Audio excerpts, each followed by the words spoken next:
અરે ઓછું નાક પણ અસલી નાક. MDH કાશ્મીરી લાલ મરચાની પાવડર. MDH.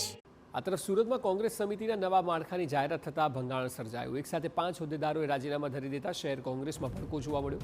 ગુજરાત પ્રદેશ કોંગ્રેસ પ્રમુખને ઈમેલથી રાજીનામા સોંપ્યા છે. શહેર જિલ્લા કોંગ્રેસ સમિતિમાં આંતરિક વિખવાદ છે. કોંગ્રેસમાં કાર્યકર્તાઓની એકબીજા પ્રત્યેની નારાજગી જોવા મળી રહી છે. ઉપપ્રમુખ તરીકે નામ જાહેર થયેલ સુરેશ સુહાગિયાએ રાજીનામું આપ્યું. ગોડાદરાના મહામંત્રી દીપક પટેલે પણ રાજીનામું સોંપ્યું છે. મંત્રી તરીકે નામ જાહેર થયેલ અશ્વિન સાવલિયાનું રાજીનામું. અત્યાર સુધીમાં એક બાદ એક કુલ 9 જેટલા રાજીનામા પડ્યા છે. શહેર કોંગ્રેસ પ્રમુખ પ્રત્યે નારાજગીથી રાજીનામા આપ્યાની ચર્ચા છે. તાજેતરમાં પ્રદેશ કોંગ્રેસે નવા સંગઠન માળખાની જાહેરાત કરી હતી. વધુ માહિતી આપી રહ્યા છે સંવાદદાતા બળદેવ સુથાર. બળદેવ, જે શખ્સોએ રાજીનામા આપી દીધા છે તેઓનું શું કહેવું છે? આખા મામલાની વિગતો શું છે?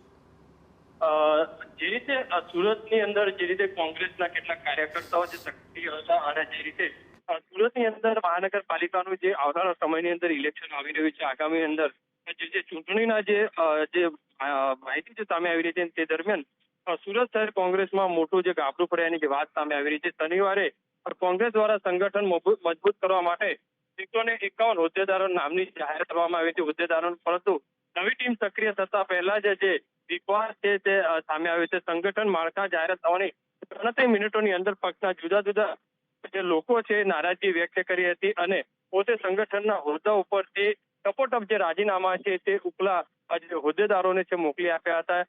મહત્વની વસ્તુ એ પણ સામે આવી રહી છે જે રીતે જે એક પછી એક જે સંગઠનના સુરેશ સુહાગિયા, ઉપપ્રમુખ દીપક પટેલ, મહામંત્રી ઇમ્તિયાઝ શેખ, મહામંત્રી અશ્વિન સાવલિયા, મહામંત્રી જે રીતે કેસરિયા, કારોબારી સભ્ય નાસિર છે, કારોબારી સભ્ય, આ તમામ 6 હોદ્દેદારો છે સંગઠનની અંદર જે રાજીનામા આપ્યા છે. અને હાલમાં ઉપરી જે સંગઠન માળખા દ્વારા આ બાબતે જે ચર્ચા કરવામાં આવી રહી છે. પણ જે રીતે માહિતી મળી રહી છે, કેટલાક જે સંગઠનના જે કાર્યકર્તાઓ છે કે જે હોદ્દેદારો છે તે ક્યાંક ને ક્યાંક ભાજપના કેટલાક કાર્યકર્તાઓ જોડે સંપર્કમાં હોવાની જે વાત સામે આવી રહી છે. હજુ આ લોકોના રાજીનામા છે તે સત્તાવાર સ્વીકારાયા નથી. પણ જે રીતે રાજીનામા જે મૂક્યા છે તેને લઈને સુરત દક્ષિણ ગુજરાતની અંદર કોંગ્રેસની અંદર સૌથી મોટો ભડકો થઈ શકે તેવી શક્યતાઓ વ્યક્ત કરવામાં આવી રહી છે. અને સૌથી મહત્વની વસ્તુ એ છે કે સામે આવનારા સમયની અંદર જે ચૂંટણી આવી રહી છે અને તે દરમિયાન આ રાજીનામા છે તે કોંગ્રેસ માટે માઠા સમાચાર કહી શકાય.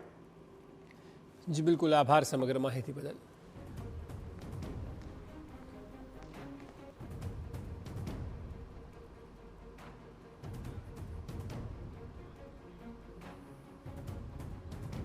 MDH ચણા મસાલા. હવે છોલા હોય કે ચોળા, સફેદ ચણા હોય કે કાળા ચણા, બધું મજેદાર બનશે. MDH.